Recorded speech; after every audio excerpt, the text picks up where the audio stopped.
hard to go home.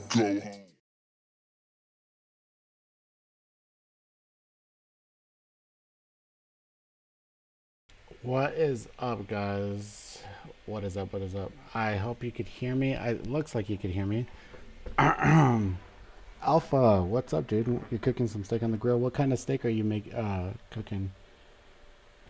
I could go for a big old steak right about now. Um, we'll wait a little bit here. See if we get some more people. T-bones. Don't really like T-bones, dude. I don't like having the big ass bone in it. The ribeye part, though. Do love the ribeye. Okay. Let me go ahead and send the bat signal out here. See if we could get some more people to come hang out.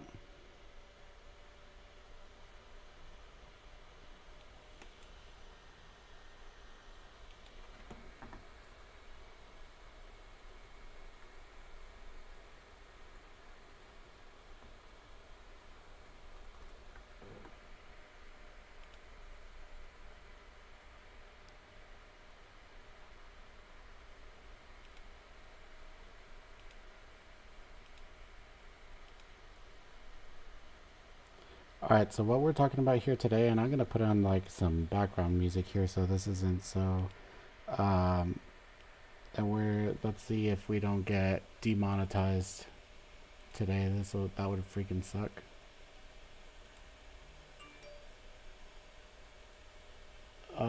Did anyone nail any good trades or anything today?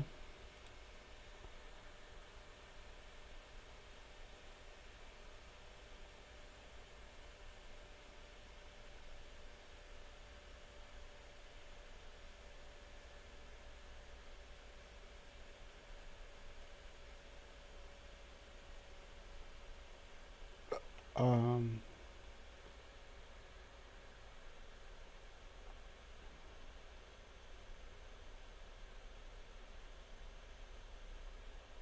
just looking for some music here real quick, guys. Oh, look, there's 90s hip hop.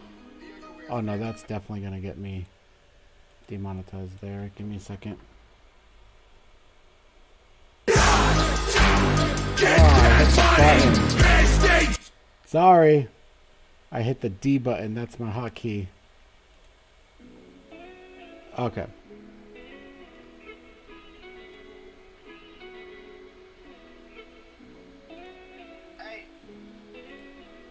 We'll go ahead and switch over here.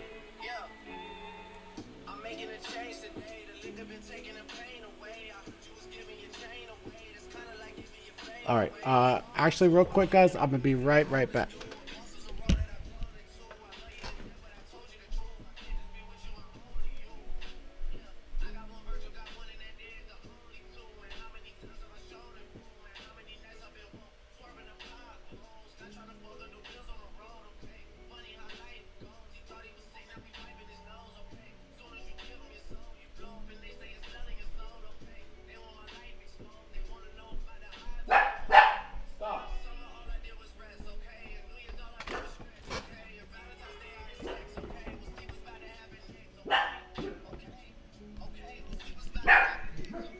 Okay. Sorry, the dog goes crazy there. I'm actually going to switch back over here, guys, real quick before we go ahead and get started. So a couple of housekeeping things. If you guys want a free New Age Wall Street t-shirt, so it has like our logo on it. This is a white one. And these were printed, the new ones will have the logo a little bit bigger. These were printed a little bit small. But these were like our test ones. So they're actually really soft soft blanks, and they're athletic fit. So if you want one, they're absolutely free. Just send me a DM and I will send it to you. I need your size, your address, your size, your address, and the color that you want. We also have black, so with white lettering. All right, and then we also have right here, so I have Cobra hats. So Cobra trading hats, like I said, I don't know if I'm supposed to give them away or not. I think they're meant for me to give to like my guys in the office, and I'm in Texas now, so we don't. I'll keep one for whenever I see Rich and all those guys. But if you want a Cobra trading hat, I could also send that and put that in too. And I also have stickers coming, so I could send you some stickers if you want. The only thing that I ask is if you take one for free, I just need you to snap a picture of you wearing it, maybe in front of your laptop or trading station, what have you.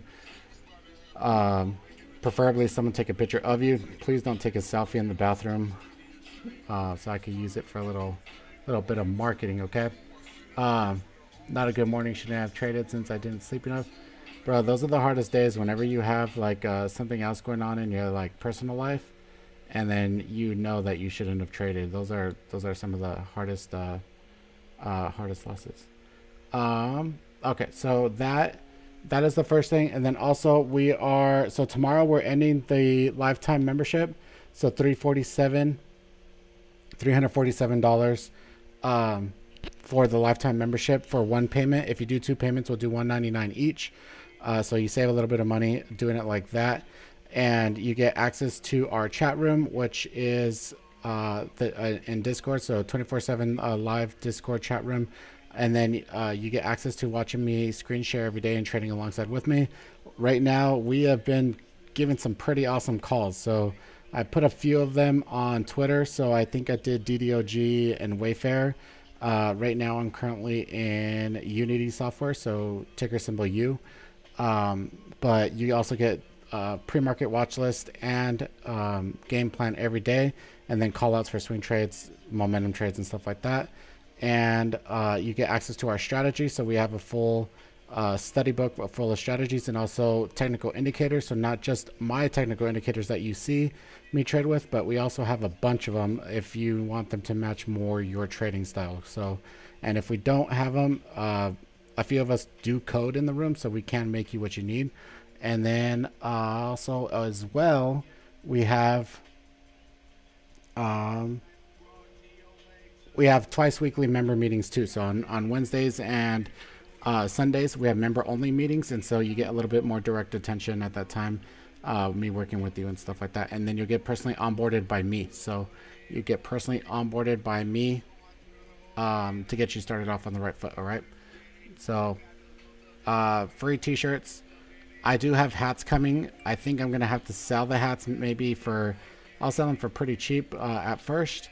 But they were kind of expensive to get. They're not just like the shirts. Okay. So, and then the membership. All right. So let's go ahead and get into the good stuff and why you guys came. We'll get into the charts. And so today we're actually talking about a little bit more options trading, right? So, let me see if my DAS is still pulled up. Yep. My DAS is still pulled up over here. All right. And so options chain. All right. So I'm going to show you my,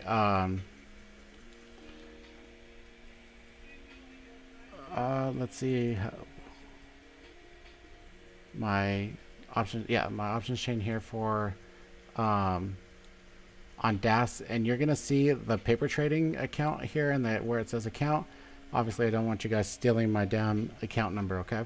So this is how we're going to start over here. As far as the options, you're going to come and you're going to have an options chain like this, right? So if not like this, it will look like this, not so colorful. This is one of the kind of things that I like about DAS, is that it is very nice and colorful, so you know what exactly you're looking at.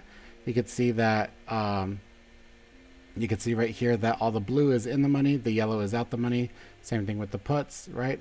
And then you have your columns for the information that you want. You could also add to your columns as well. I'll go over the delta and Greeks here in a second. That's a little bit more advanced, but we will talk about that very briefly, okay?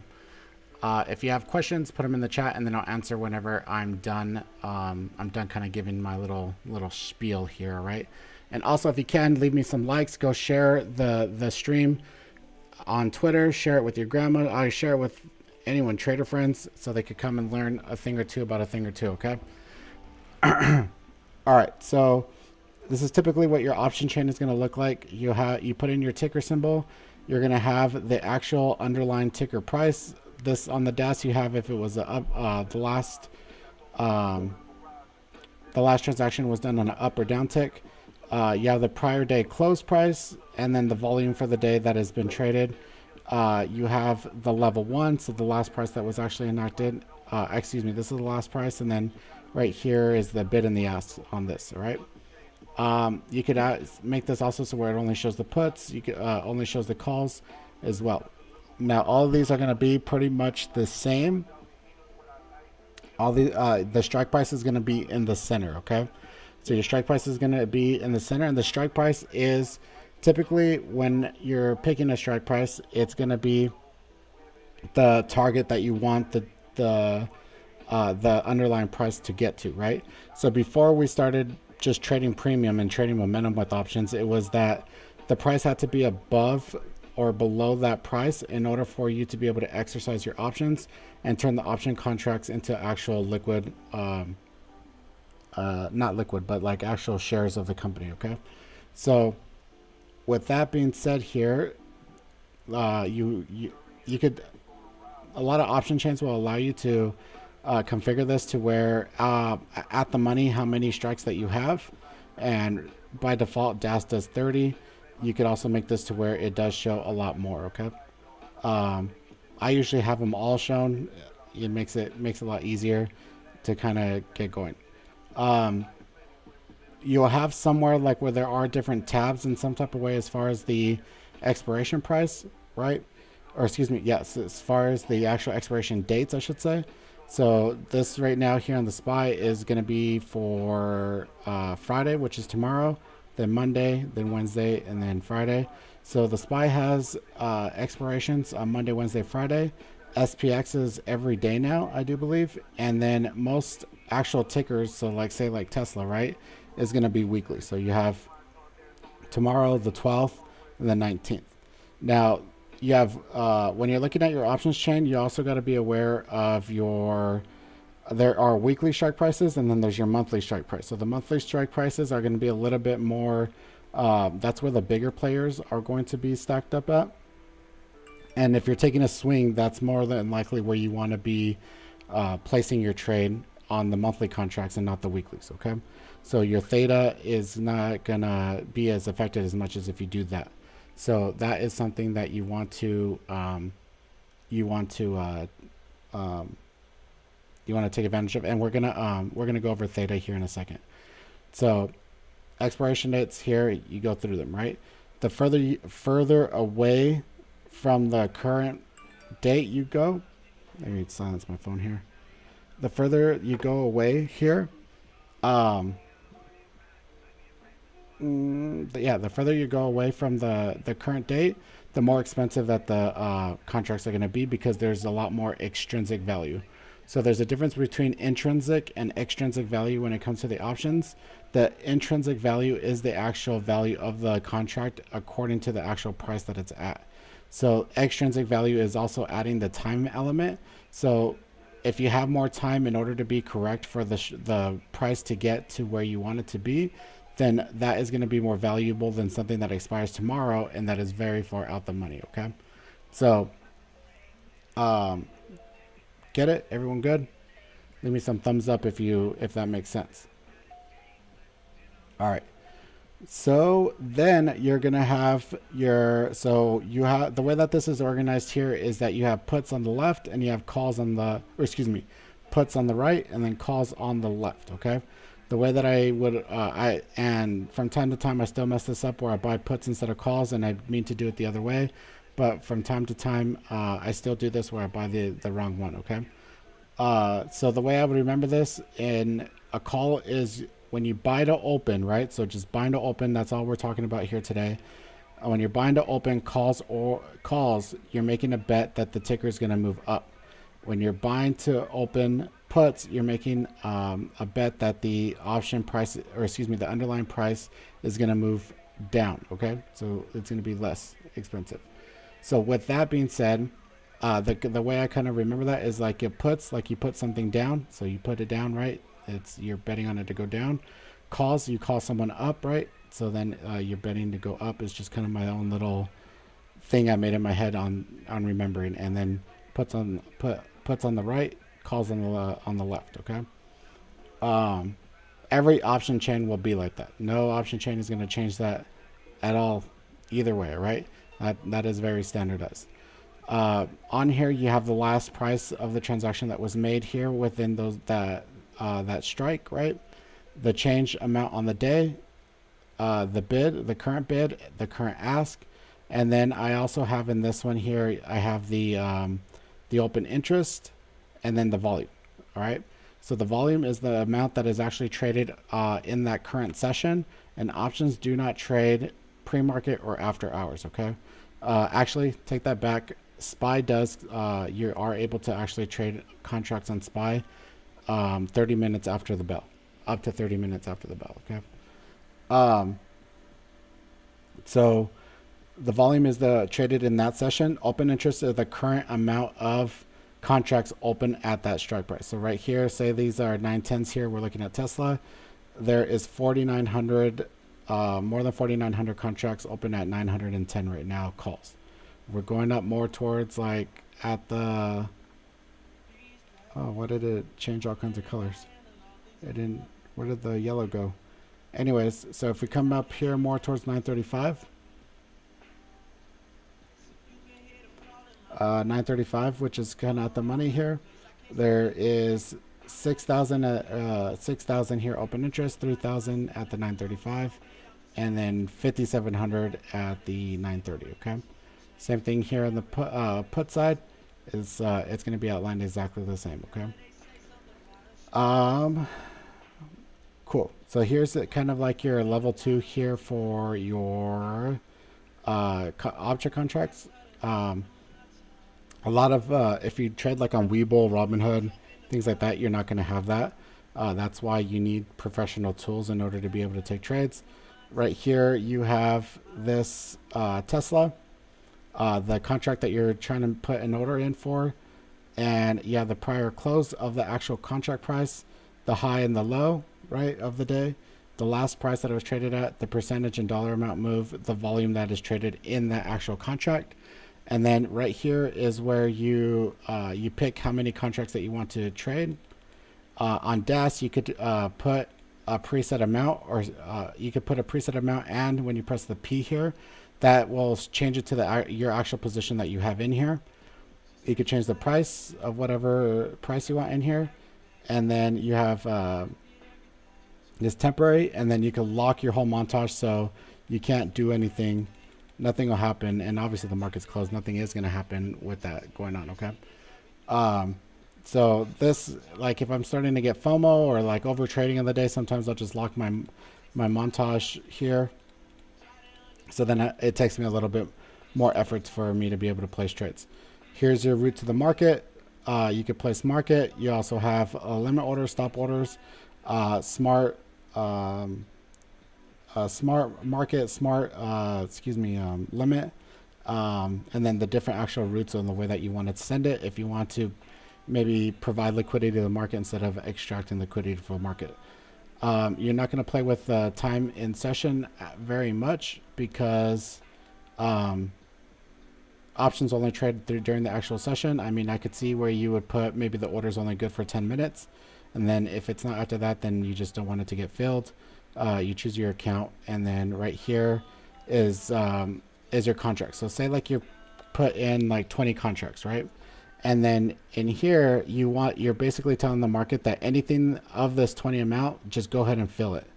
Now, if you come over here to the AON, that means all or nothing. So that means that you either want all 20, so you want all 20 of those contracts to get filled, or don't fill any of them at all, okay? And then you get down here, you're mostly going to do business right here where it says buy to open and then sell to close. So you're going to start a position by placing where buy to open, and then you're going to sell to close to go out and close out the trade. Now, when you get more advanced and you're selling premium, you're going to sell to open, which is going to be counterintuitive to the buying to open. So if you're selling to open calls, you're actually opening up a bearish position. If you're selling to open puts, you're actually opening a bullish position, and vice versa also with the close. Okay. Get it? Got it? Good. All right. Cool. Everyone good on the options chain? Bueno. Now, before we leave the little option chain thing and everything here, Jonathan, what's up, dude? Just let me know who's in here so I can see your face. Put names to your faces here, guys. So I could tell you hi and stuff. Don't be a little creeper in the background. For intraday momentum trading, the way that we trade, that we pick strike prices is the next strike price in the favorable direction that you want the ticker to move, right?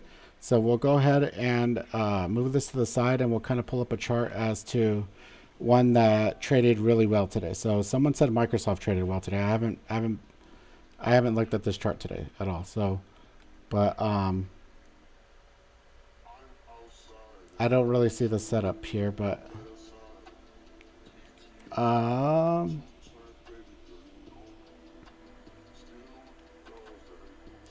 okay, so this will work. So right here on this NVIDIA, we had this pop up in the morning, came back down, and then compression right here alongside the PDC. We have our compression signaling right here on our TTM and our cross. We talked about that on Tuesday evening class, right? And so this would be your trigger right here along with these purple candles to go ahead and get long. So about right here at the actual PDC, so 188.92 on the underline is where you would want to take that position, right? So then you'd come over here, you'd pull up your option chain, you put in NVIDIA, right? And then you want to come over here and you're going to look at the option chain here from 180. There's 182.50. Now these halfway in between strike prices usually don't have as much liquidity and much volume traded as the bigger ones. So you're going to probably take the 185s, right? Especially with, or actually, so excuse me, we're above 185. So it would actually be 190. Yeah, 190 would be where you pick. So that would be okay. There was, I don't know how much volume there was at that time, at the time of day, but today overall there was 35,000 contracts that were traded there. So 190 from the 188, right, is what you would pick. And then you would go ahead and press right here. You pick how many contracts you want, and then you press buy to open, and then you could press a limit or market order depending on what your strategy says and your risk parameters, right? So if you're at 188, the next strike price in the favorable direction that you want the ticker to move. Oh, dude, I pressed D again. Sorry. Yeah, sorry about that. So right here, we had this pop up in NVIDIA, came down compression, TTM cross right here. 188 is where you want to get in. 188 is where you want to get in, and then so then 190 would be the next strike price in the favorable direction you want this to go to select, because you're betting on it to move up, right? And the reason for that is because your delta is going to be a little bit more higher, and then whenever you go from being out of the money to the end of the money, your delta is going to move a little bit more quickly. That gamma is going to take effect of it, and it's going to give you a nice shift in your premium to give you it's almost like a rubber band effect. You like pull back, you're pulling back on the rubber band or your slingshot so far, and then you let it go, and once it gets past the point of your hand or your slingshot, whatever, that's where your momentum is going to go very quickly and move slingshot you forward. Okay. So with that being said, that is how you select your strike price. Now, there's a little bit of risk management that is sometimes put into this, right? So sometimes you have where this is so say you have 190, right? And then you want it to get all the way up here at the 191, or you're expecting an even bigger move, right? So instead of you taking just one strike, right? So, and say like you have your normal position sizing calls for 4 contracts, right? So what you could do then, and the way that I would do this, is taking 2 different strikes. So the way that you would do this is to take a little bit of risk off of you.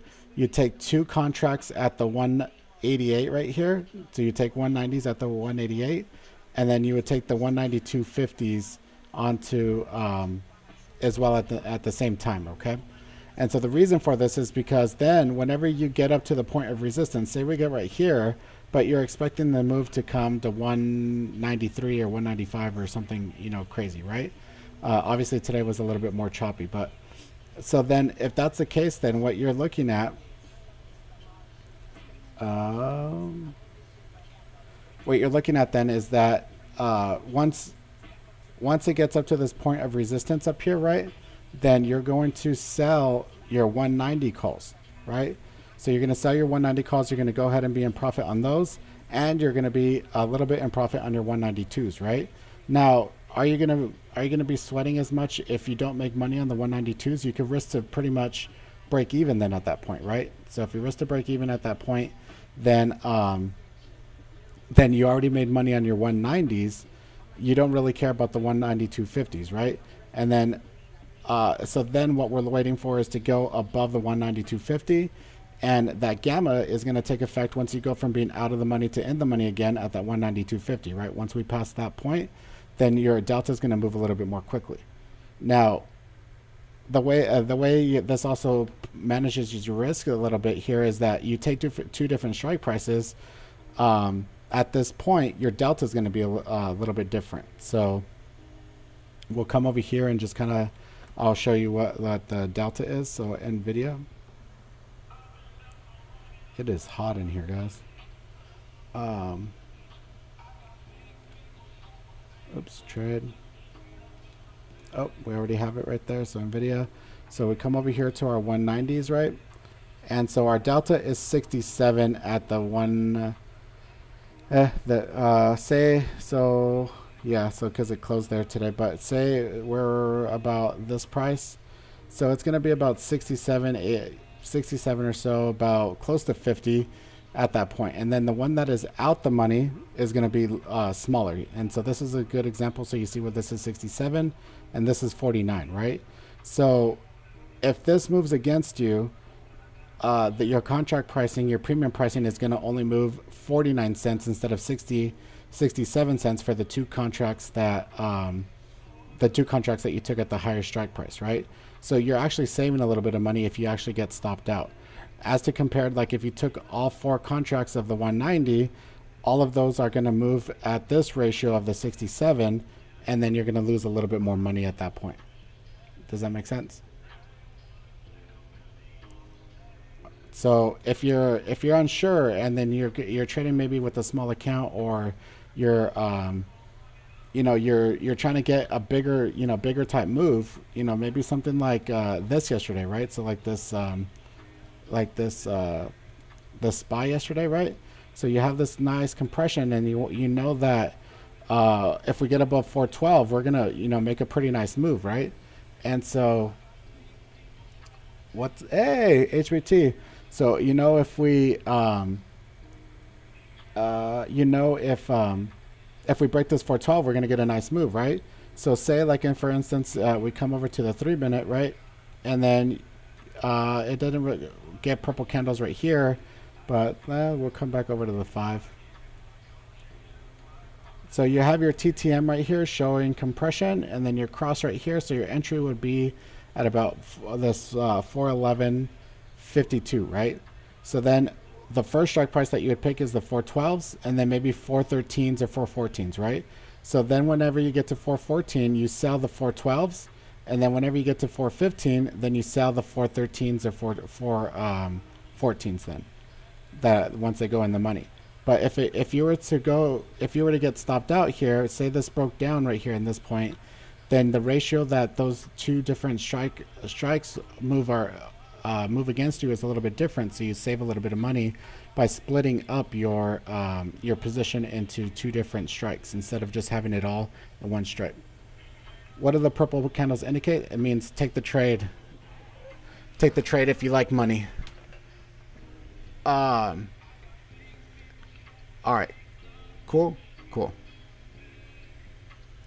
So that kind of concludes everything there with our little how to pick a strike price, right? So you pick the next strike price in the favorable direction that you want the ticker to move. If you wanting to get a bigger position and be able to mitigate your risk a little bit better, and also how can you set up the purple candles? So I give them. I'll send you a DM with the coding in the chat, dude. All right. So what was I gonna say? Oh, how to pick the strike price. So next strike price in the favorable direction you want the ticker to move. And then if you're taking a bigger position or you're anticipating more volatility than a bigger move, you're going to take 2 strikes, right? Especially if you're swing trading, right? So this is something that, say like today, like we're talking DDOG, right? So we know that 110 is about the breakout area of this DDOG where it's having a little bit of trouble right now. So you guys could see this little area that is acting as resistance right here, right? So resistance in this area right here, and then we're trying to get the breakout right here in this area, right? So when I first got this alert, it was yesterday around the 108. So the first strike price that I took was the 110, and then you could go ahead and take 115s for the bigger the rest of the move too, right? And then once you go ahead and get to 115, you close out the 110s, you locked in that profit. Then any move into the 115s, you're in the money. So we're getting to 120 because my my target on this is, excuse me, about 120. You close out the 115s, and then you close out your trade. Can I show where I apply this to day trading? I post my P&Ls every day on Twitter. I also show it in the room to my members as I walk them through every day. We take trades on this day in and day out. HBT is actually in one of the members in the room. Victor is in the room. They could vouch for us taking purple candle trades all day long.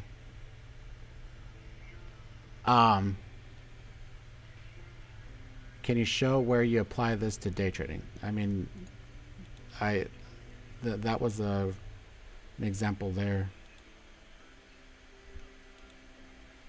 So, to swinging,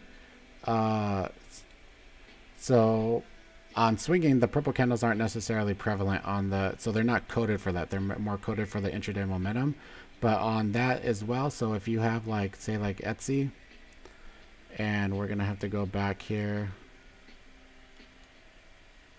Here's a purple, so here it is right here, this little compression. 1, 2, 3, 4 compression dots. Here's your cross. Here's your purple candle right here for your entry. So 197 all the way up to 227. So about 30 points on that. All day like clockwork. Momentum breakout. So if that's what you want to call it, I don't like being called a breakout trader, but we are looking for periods of balance market to go into price discovery to being unbalanced, and we're taking advantage of the momentum of it moving from being balanced to unbalanced. If you're asking if we're like a mean reversion type trading room, not a mean reversion type trading room. We do have mean reversion type strategies in the room, but for the most case, we do trade momentum. So we know how to take advantage of any type of market. So that is how to choose your strike price there, guys. Coming back, and I'm going to use actually the Thinkorswim now to come over to the trade, and we're going to get into the Greeks a little bit.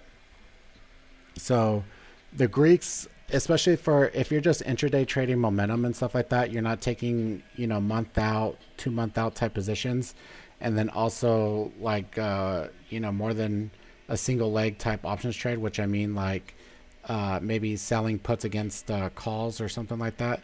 It's not going to be as prevalent if you do something like that, but you do got to know how it works. So it's almost like driving a car, right? You don't have to be a mechanic to drive a car, but you do got to know whenever there's a check engine light, you need to pull over and take a look, right? So that's exactly right here on the what do you call them? Greeks. So the delta right here is going to be probably the most important, if not the theta is going to be the most important one that you look at. So the way that I want you to think of right here is the delta is, this is the rate of change of your premium. And I'll write it right here. Like if I get a little, I'll write a little notepad, so then you guys could, if you guys want to take some notes too. So delta equals rate of change of underlying ticker, rate of change of we'll put premium in relation of underlying ticker. There you go. Perfect. So delta equals the rate of change of premium in relation to your underlying ticker. So for every dollar that NVIDIA moves, your premium right here, so say this is $3.45, your premium, so, and it goes up to 191, this premium is now going to be 67 cents more, which is going to be about $4.02. Okay. So it's the rate of change of your premium, contract premium, according to your underlying ticker. The next one we're going to skip gamma for right now. The theta is your, so I'll write it in here. So theta is going to be, in layman's term, is your time decay. Oh, I'm switching the damn thing by pressing the D, dude. I'm sorry. I'm sorry, guys. I am not a damn streamer. I am a trader. It equals the time decay, right? So then, and what that means is that the way that you want to think of it, or the more technical term is the rate of decay, and I press D again, of rate of decay of, extrinsic value. All right. So all that time value that you purchased right here into the premium, that is going to go ahead and be taken out. And the way that I want you to think about this is you just come over here and you put a dollar symbol in front of this little negative sign. And if you're to hold this contract for a full day from bell to bell, right, from the opening bell to the closing bell, this is how much of the premium would go ahead and get eaten off of this contract. All right. So by tomorrow, if the price does not stay, so say the price stays the same at 190 all day tomorrow, you would get $1.17 taken off of this premium, right here. Okay. So does that make sense? Is this Think or Swim? Yes, this is Think or Swim. Earring fat chains. What, dude? Welcome, dude. I like your little screen name, bro. Welcome to everyone that's in here. If you're first stopping by, I appreciate it. We're just going over some option basics. We're going over some option Greeks right now. That is your theta, right? And just real quick, I'm going to take a really quick little thing. I'm going to try to take off this hotkey thing right here. There we go. That shouldn't happen again there, okay? And then, so the next one that you want to look at is their gamma. So gamma equals the rate of change of the delta. All right. And so this is contingent or dependent, I should say. And I know I'm using a little bit bigger words than 6th grade, level. I know that's what they tell you to do, but I want to make sure that I'm using the right verbiage for you to understand. So dependent of implied volatility. All right. So basically, this is going to say for every dollar that the underlying ticker moves, like we just said, that the delta is also going to move this much. So you could go ahead and put another dollar symbol in front of here. So if it moves a dollar, the delta is going to actually move 7 cents. Okay. And you can notice that that between all three of these, right, delta, gamma, theta, and I am not over here frat boy over here throwing stuff up. It's delta, gamma, theta. So all these are going to be highest at the money. Okay. So so this is actually a really good example here today of the SPY. We didn't go much of anywhere today on the SPY, right? So this was just a premium decay day. All they wanted to do was to keep this around this 414 today in order for us to be able to burn as much premium as we can from the upside calls off. So we got a little bit hot yesterday on the move to the upside, right? And if you come and you look at here where the bigger open interest is, and we'll go over open interest strategy a little bit here in a second. getting a little bit deeper than just a little bit basic. But if you come and you look at the open interest, then right here to the upside, the biggest open interest that we have is 21,000, right? So you got to think of this a little bit inversely, right? Is that this is so retail would say like, oh, that's where we want to get to, right? No, but as an option writer or as a market maker, if you're writing those contracts, you make money off of the theta. You want these to expire worthless. So you want them to expire underneath 415. So basically all we did today was burn off all this premium. So we burned off, if we come back over to the Greeks, and we'll remember we're talking about the theta, we burned off $1.36 off of the premium all day long today. All right, which if this was at $3 at the beginning of the day, then you burned off half of the premium that was actually input into the contract based off of the big move yesterday, right? So that's all it was. So now, and that's why they keep it at one strike price. So going back to kind of what we're saying, so if we have this low volatility day where this is just eating the premium going sideways all day, what they're trying to go ahead and do is to allow this premium to go ahead and burn off. So then that these contracts where that open interest is really high, right? So that open interest was over here at the like 21,000. So if you have 21,000 times $1, what is it, 70 times 100, you're I think it's like 2 million or something, $2 million, 200 million or something like that.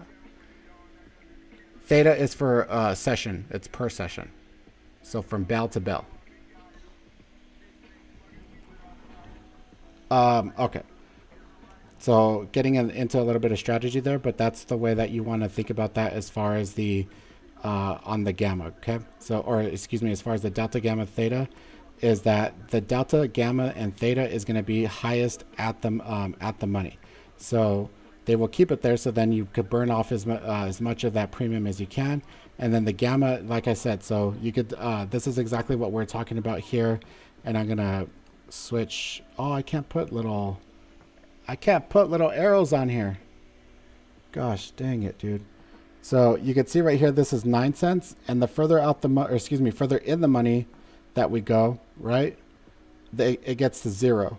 And then the further out the money that we go, it gets to 0 as well. So this is your gamma where the rate of change for the delta is highest, is at the money. And that's why we picked that strike price, one out the money, right, in the favorable direction that we want it to go, because we want to take advantage of this little 9-cent difference of our delta moving as well, right?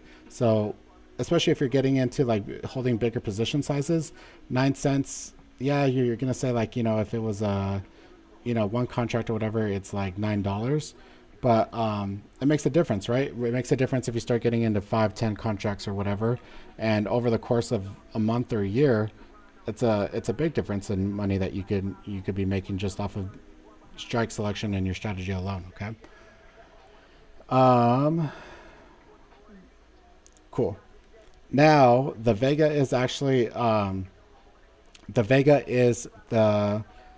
rate of change of the delta as compared to the implied volatility as well, or the rate of change to the implied volatility, excuse me. So this one you don't have to necessarily worry too much about. You could kind of throw that out. It doesn't necessarily matter as far as intraday momentum trading. There's also row, and there's also like Vixen. Oh no, excuse me, I'm trying to remember, because these are the macro Greeks, and then there's also Greeks within the Greeks. So there's also row, and then that is the rate of change as compared to interest rate changes. So that's like something like if you're taking year out contracts and stuff like that. So how are the interest rate changes or treasury bond changes going to affect your contract pricing way further in the future? And there's other ones too, but you don't necessarily, again, you don't have to worry about those. Okay. Are we good on the Greeks?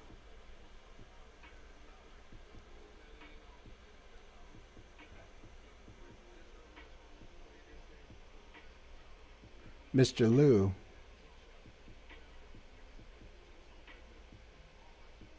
Oh, Alpha's Mr. Lou. Nice, dude. Okay. So the last one here is the implied volatility. So the implied volatility, the way that I want you to think about this whenever you're trading is the higher the number, the more that your delta is not going to move. So, so basically what it is whenever there is catalyst events. So like today, Tesla had investor day or something, right? Investor meeting. And then there's also, we just had earnings, right? And then we just had earnings, and then sometimes we also have like product days. Like Apple is about to do they do the same thing every year where they launch their iPhones and other new products and stuff like that. Whenever there's some type of news date or things like that, your implied volatility will be a lot higher.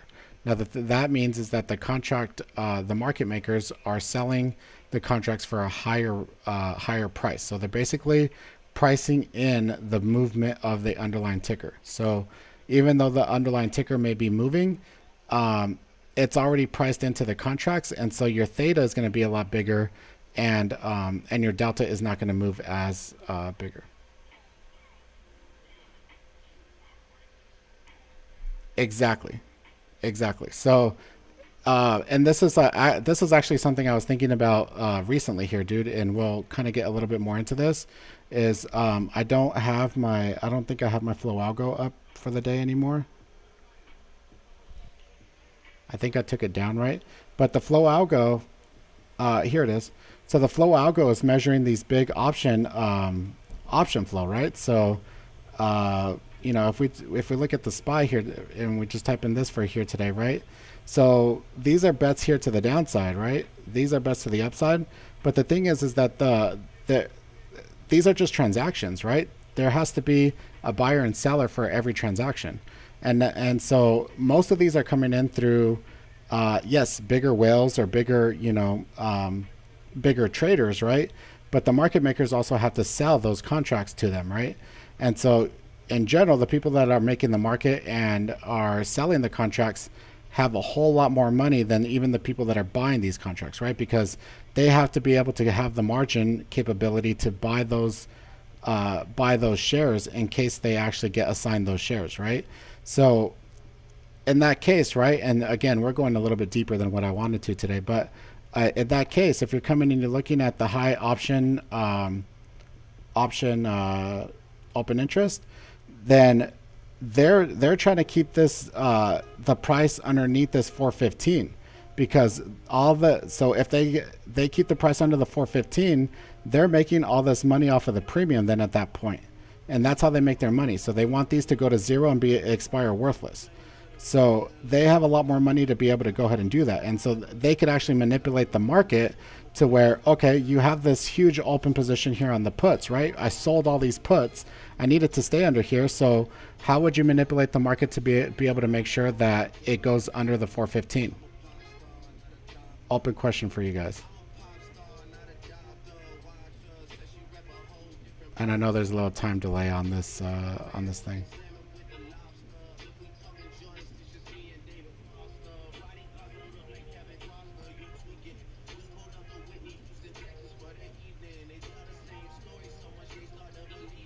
Now, I think this is what you're meaning here, John Harold, or Harold John. You're saying implied volatility. So you don't go opposite of implied volatility. Now, I mean, for catalytic events and things like that, you could go ahead and you could sell premium and you could sell like a debit spread, but that's totally different. We're not going to get into that. You could definitely make money off of selling that premium when there's a high implied volatility. That is the way that you would maximize that type of strategy, but we're not going to get into that stuff. Throwing orders that go against it, yes, but what kind of orders?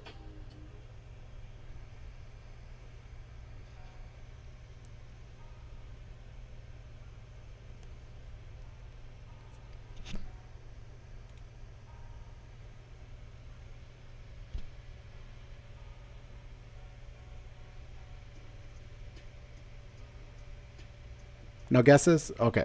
So you would short the equity. You could short the equity, right? If you short enough of the equity, and you keep it below, and you short the actual equity and don't, and you're not doing anything on the option part, say you're up here at the 415, and every time you get up here at the 415, you sit up here and you make sure that it doesn't pass there, and you short the actual equity. What's going to happen? Then your puts are going to go ahead and stay out of the money, and you're going to make money on those puts.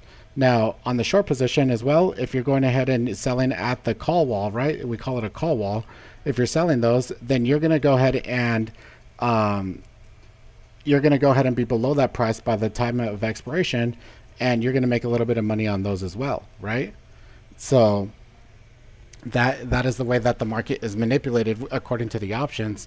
And yes, you should definitely side more with the market makers. You should trade with the market makers and not against them, right? So you want to trade where the big and smart money is, and not on the dumb money side as well. And this is why I believe that I'm so successful, and the people in my room are so successful, is because we do not try to take sides of the trade of the retail traders. We try to take the trade where the market makers and whoever has an agenda to move the market where they want it to go, right? So as far as tomorrow, this is going to be our big resistance here, and we may not pop over this. I mean, you can see where it's still thick all the way up to 418. So, and then to the downside right here, we're pretty thick right here as well. 15,000 contracts at 414. To the downside, we have 410 at 33,000, and that's also where the gamma is stacked up at.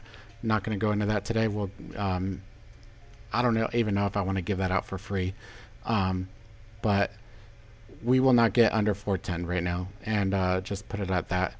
But we have a very good reason for us to be able to chop around just in this area, because we can't go any further up, right? We have this 415 right here that's stacked up, and we also have 414 that's stacked up.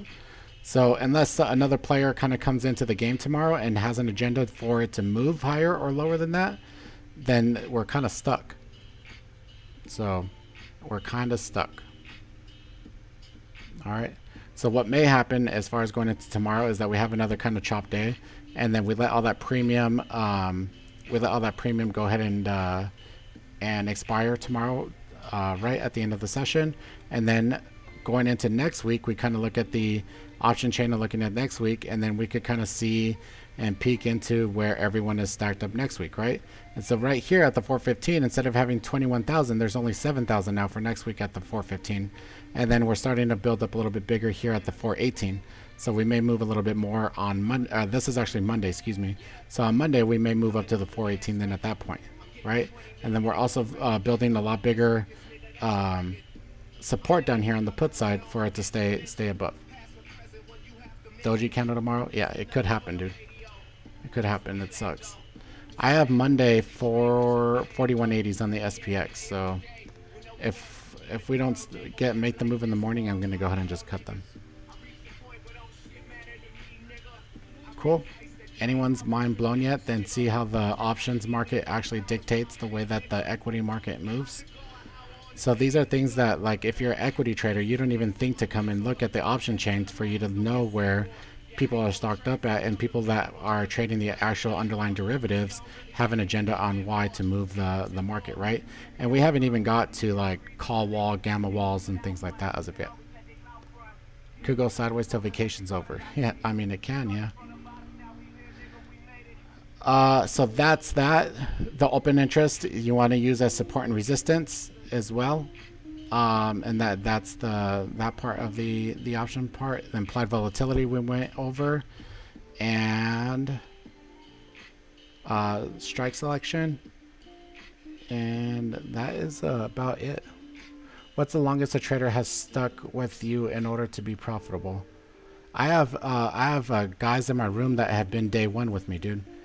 I have guys in my room that there was 4 of us in the room the day that I started streaming, and they're still with me.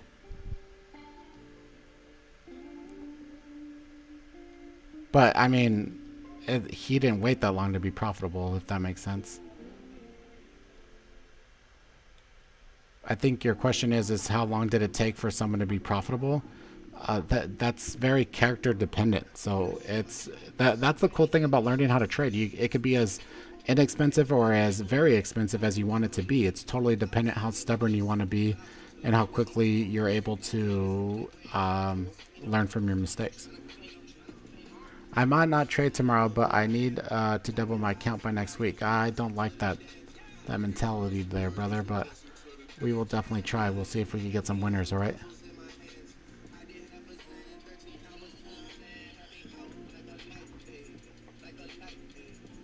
So I don't know if we could come in here, but we could look at the, so if we come into the historical orders here on the SPY, and the reason why we can't go further down than the I was going to say 4100, I'm talking ES or SPX, or 410 on the SPY, is because there were so many puts that were sold below that, so running up to the 4000. So if you look at to the SPY, and then we're looking at, let's try this.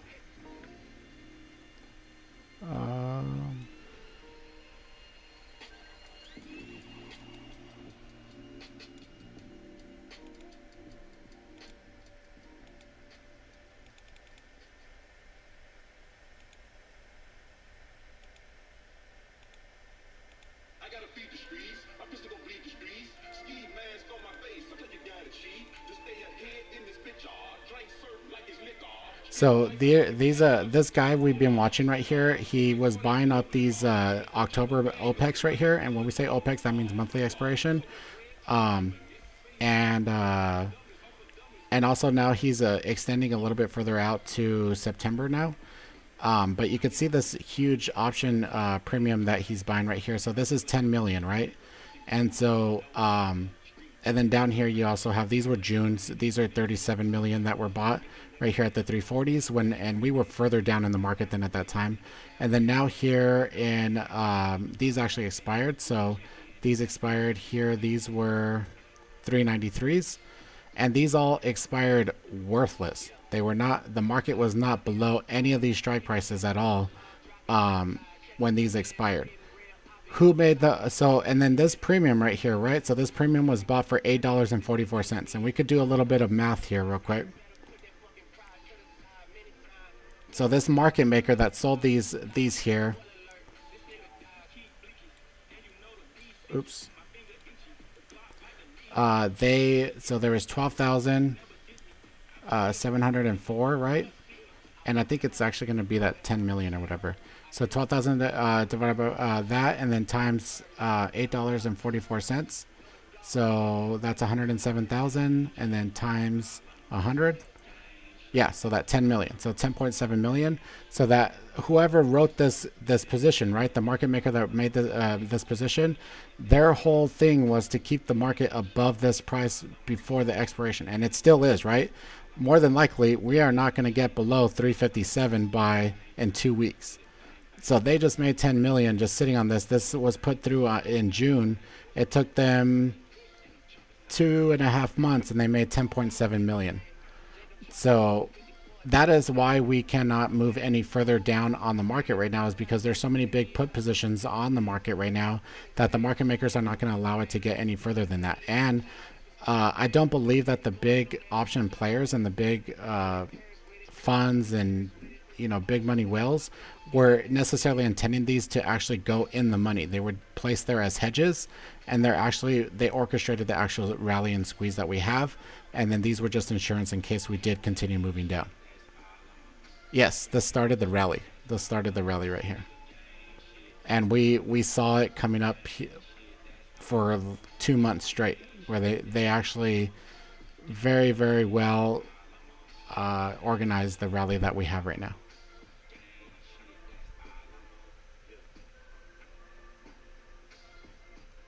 Exactly. So we don't. All we could do is take all the, and that's our jobs as traders, right? Is to take the information for what it is, be able to analyze it, and then trade the price action, right? So we can't guess, but we could infer, right? We could infer that based on the evidence that we have, this is how I would play the game. So this is what I tell my members all the time: is that trading is like playing Battleship, right?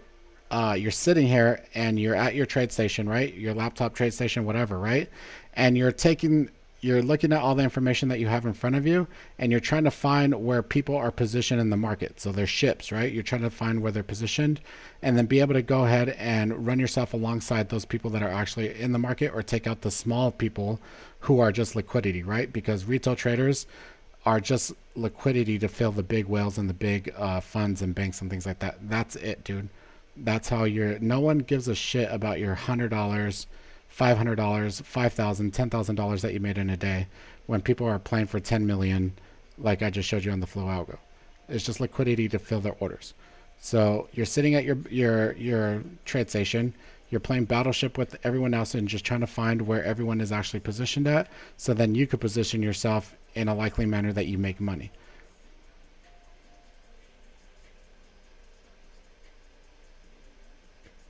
With equity billings, just let the market. Yep, exactly. Cool. That's pretty much it for like options 101 here, guys.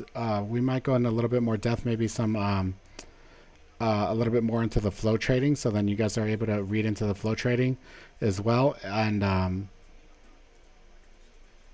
kind of go into why those kind of like delta hedging and why that happens like on short squeezes, and kind of explain that as well. So then on a short squeeze, you could kind of look at that too. So maybe we'll do that on Tuesday next week. Okay.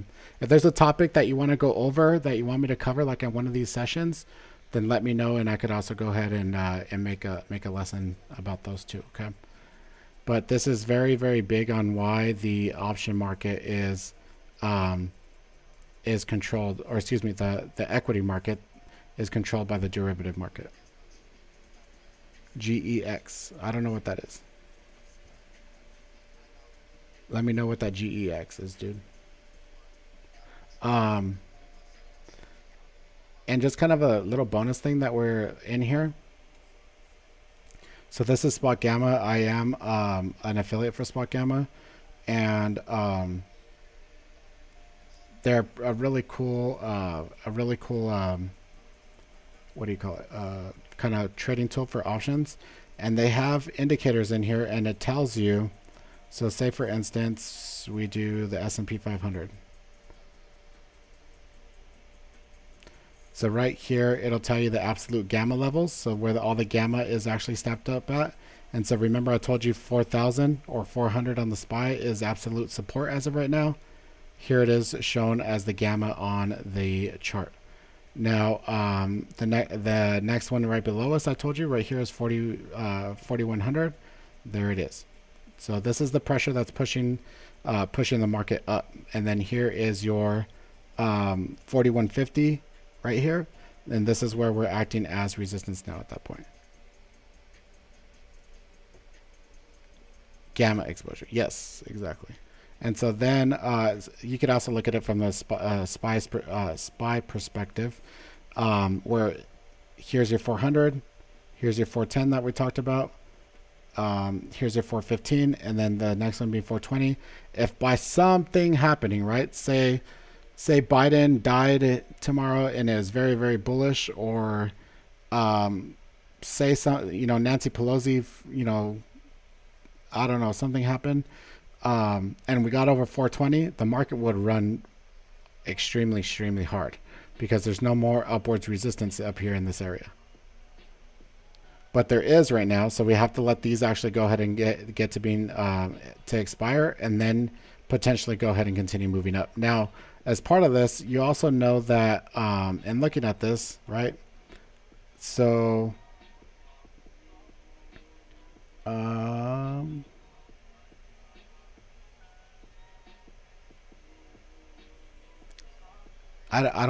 think it's only in the pro version that you could see it, or the bigger one. But basically, you're looking at the amount of call buying versus call selling that is happening on the move up. So if you have weak call buying versus call selling and put buying, then that does not necessarily support the move to the upside and continuation to the move up as well.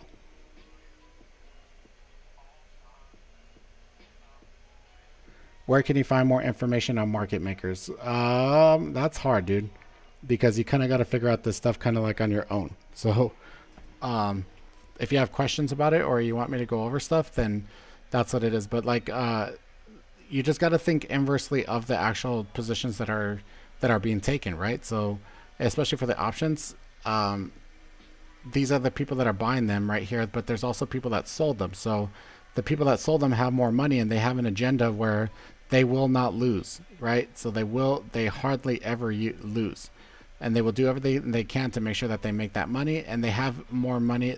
They use that money as a tool to be able to push it back down by selling the actual equity, where you could only buy calls, right?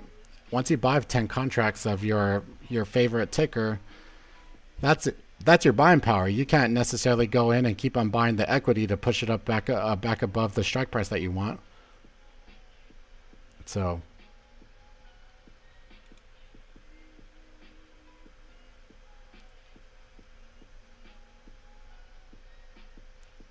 yeah, dude, if a lot other option rooms are going ahead and telling you, oh, you need to buy on a pullback to the 68 fucking fib line and then it's going to bounce and go up. Bro, that is like not knocking on the front door of options, dude. That's not even anything. Once you understand the way that the gamma and the call walls and things like that work, and you're getting more of a macro perspective on why the market is the way that it is, then you're able to make decisions a lot more freely. So you're not going to go and say, oh, the market's up too high right now, right? So how many people have you seen on Twitter or social media anywhere and say, this rally can't be sustained, it's far too high, it has to come back down, we're in recession, right? We're in recession, and inflation is at 10% or whatever it is, right? We have to come back down. No, dude, we don't have to do anything, and we will not come back down to at least August OPEX. So the FOMC meeting in August. So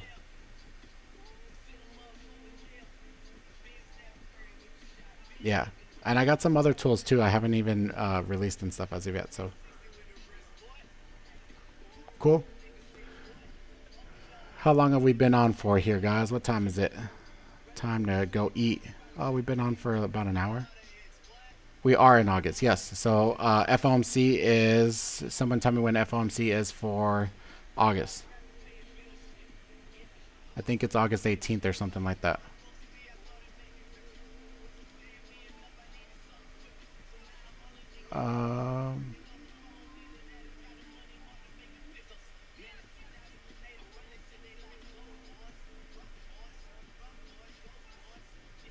So the meeting minutes, yeah, there was that, and then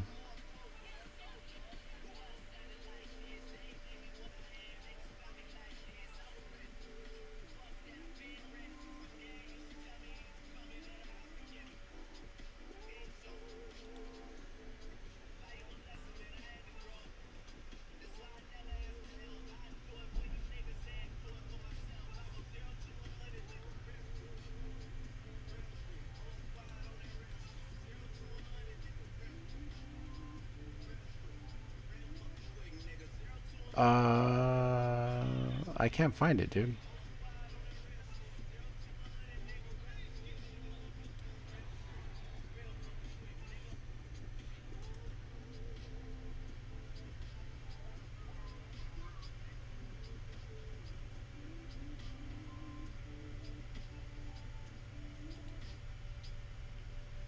Oh, here it is. So May, July. It doesn't say August on here. Oh, this is 2021, 2020.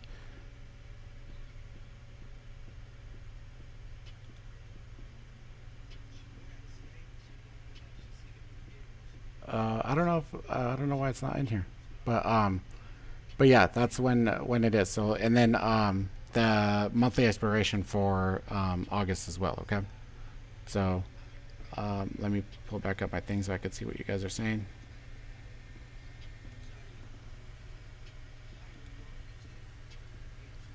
'17th, yeah. So August 17th, all right. Yeah, monthly expiration drama. So that will definitely. And so, if you're keeping track of kind of like the news, there was 2 Fed guys that actually were speaking over the last day or two, and the rumor is that they're going to start tapering down, and that they're only going to do 50 basis points instead of another 75 or even one. So that is a little bit crazy. So I believe we also have CPI data coming out here pretty soon as well, right?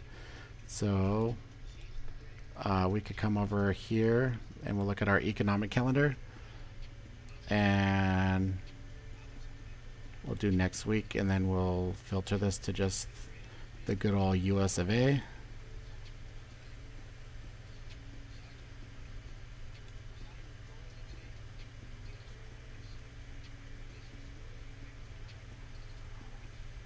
So there's PPI next week on the 11th, and then CPI, here it is. So next week on Wednesday. All right, so it'll definitely get a little bit crazy at that point too. So make sure you got your fun to wear on. Cool. All right, guys. Like I said, I'm gonna go ahead and head out. I'm gonna go find something to eat. Appreciate you guys showing up. The people that do come, I hope you guys do get value out of this. It's when we have topics to be able to talk about, then I could actually teach to it. When we're trading, I'm more trading and calling out live things and the actual technical setups.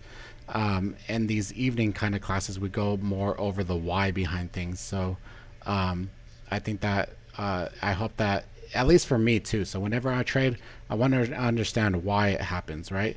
And so that helps with confidence in being able to take a trade too. All right. So with that being said here, guys, like I said, if you want a free t-shirt, send me a DM on Twitter with your size, name, address, color, white or black, and I'll get you out a free t-shirt. Like I said, I just need I'm asking, just send me a picture of you wearing it so I could post it. And then the lifetime membership is being closed forever tomorrow. One payment of $347 or two payments of $199. Okay. So that'll be done, and then we're just going to go to a monthly and annual membership. Okay. So we're doing pretty good, dude. I don't think I've had less than like a 6K day since before I was doing Tradecaster, maybe 2 weeks ago. So I've been doing pretty good. How would I find that pure edge indicator? What's a pure edge indicator? Oh, the one that I did, the one that I'm talking about. That's in my head, and actually, I was actually talking to my mentor last night, and we were talking about being able to code it for you to understand that this is support based off of the option premium, right? And then this is resistance based off the option premium, and then you could take the technical trades based off of those areas, right? So a good example off of this was actually yesterday on the SPY. So we know that 410 is the call wall, right? Where did we bounce off of here yesterday? They didn't even let it get to the 410, dude. So anywhere right here on these little dips, beautiful. And then the day before, we did try to break below right here, stay below the 410, and absolutely not. You see this look at this huge volume candle right here, right? Huge volume candle. I'm talking about the blue one behind. For them to buy it back up and push it back above the 410. Actually, it was the wall was more like 408 on Wednesday, but yeah, or Tuesday, excuse me. But yeah, this is what having a mentor like me. But two things. We are developing that type of indicator. Where it'll show you those things, so then you don't have to go in and look at the open interest and kind of guess. It'll actually be lines like these pivot points on your chart, and then you'll be able to take trades based off of that. And then we are also having it automated. So we're having it automated in two different ways, where it'll actually automatically take the trade for you in IBKR, or it'll send you a text message or an alert on Discord to that it's at your level and you need to take the trade or what have you. So the screen, yeah, so sorry.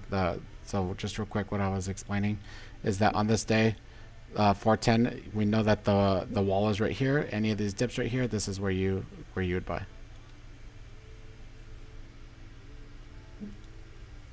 appreciate it, bro. I like that. Yes, the candles are also included with your membership. So all the indicators that you see on the Thinkorswim are included in your membership, plus the ones that we don't have, that you don't see. We have over. So I'll actually show it to you. Let me show it to you guys. We have a pretty cool little library right here. So kind of just a little sneak peek for you.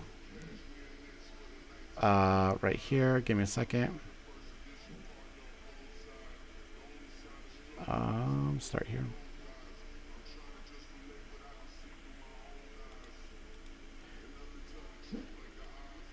So you'll get access to this little one link, and then it has, I'm going to go through and actually start updating this as well.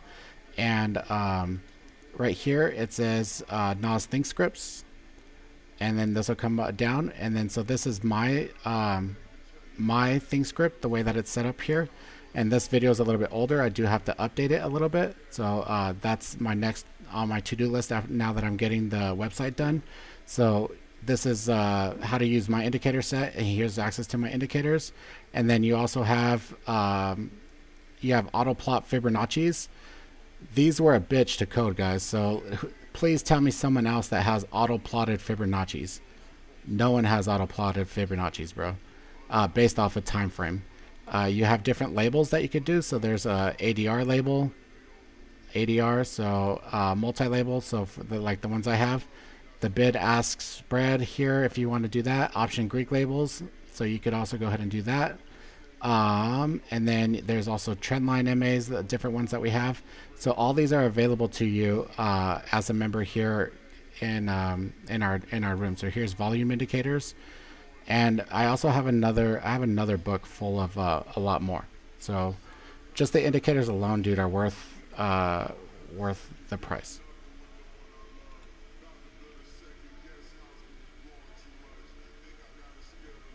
Yes, so please send me a DM. Send me a DM on Twitter, and I'll get you signed up, dude. So send me a DM on Twitter. The website will be up by tomorrow night.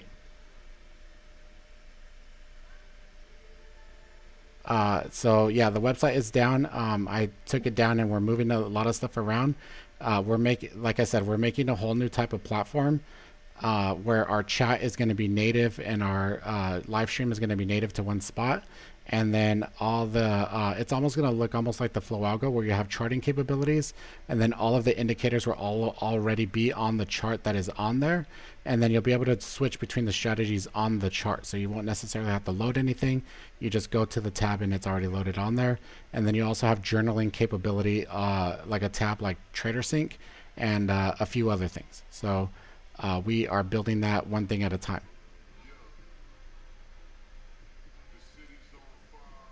You think SPY will keep the move 411, 415 this week and next week?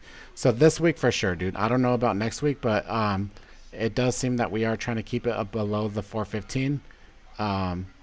We are trying to burn off that premium for the massive move that we made yesterday. Now we could, we can try to, make a move in the morning. Maybe go up and test the highs at the 416 or so, right? So the highs that we put at pre-market from today, we test 416 and then kind of range, and then close under 415. If I was a market maker, again, playing Battleship, right, and the way that I would want the ticker to move tomorrow, that would be optimal to what we wanted to do, right? And now there's also the off chance where we do get, like if we're looking on the more macro and we're looking at this 4-hour chart, right, where we have a little bit of a gap right here to 417. So if we come to like the volume profile, and we come to the daily chart, you can see right here the volume drops off after the 416, 417 area, and then we have a little bit of a gap to 418. So if we break 416 right here, this is the high volume node right here in this little area. We break this, we start getting into the lower volume areas right here, and we have the potential to get up to 418. And that is, according to the open interest, that's even bigger, right? So the 418 right here is 16,000 contracts. That's our next area of interest to the upside. Oh, this is next week. Excuse me. So right here. So 10,000. So that's the next point. So there's 10,000, 10,000, and then this is the last one. Then here's that volume gap again, right? And then you have the you have 420.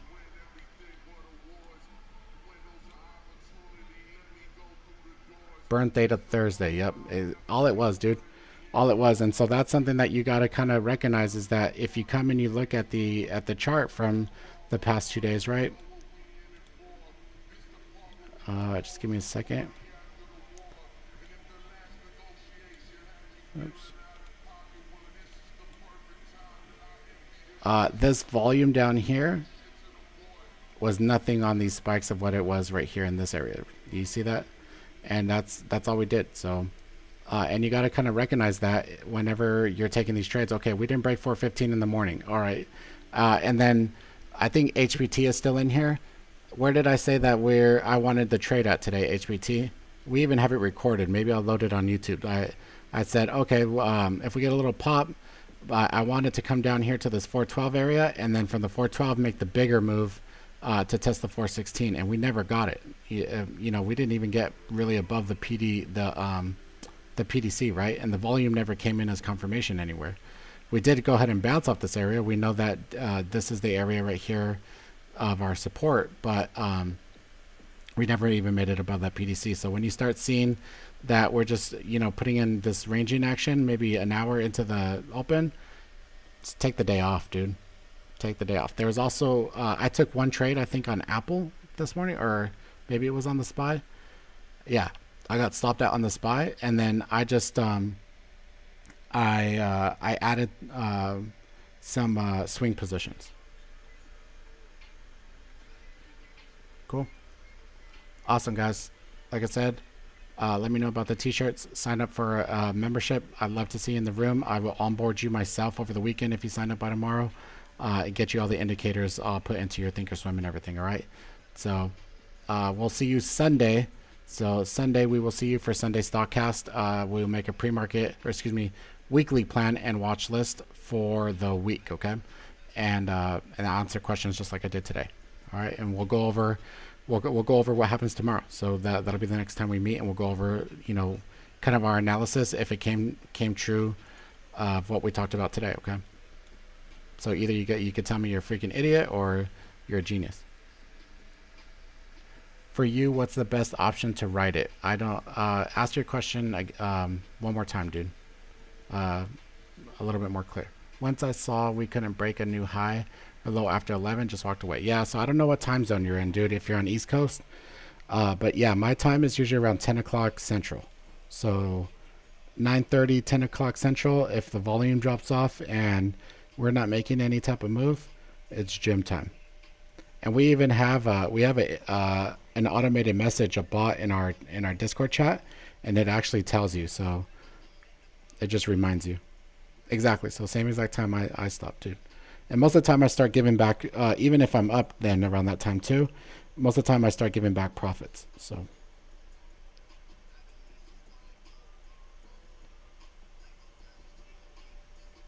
yeah, AMD.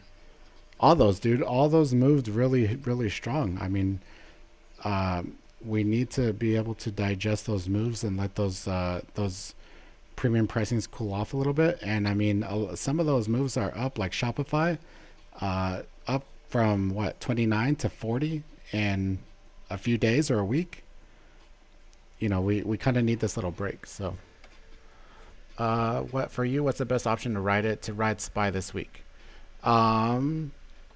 Every dip does get bought right now, dude. Like we know our levels are down here at the 412, 410 area, and then 415 is our resistance right now.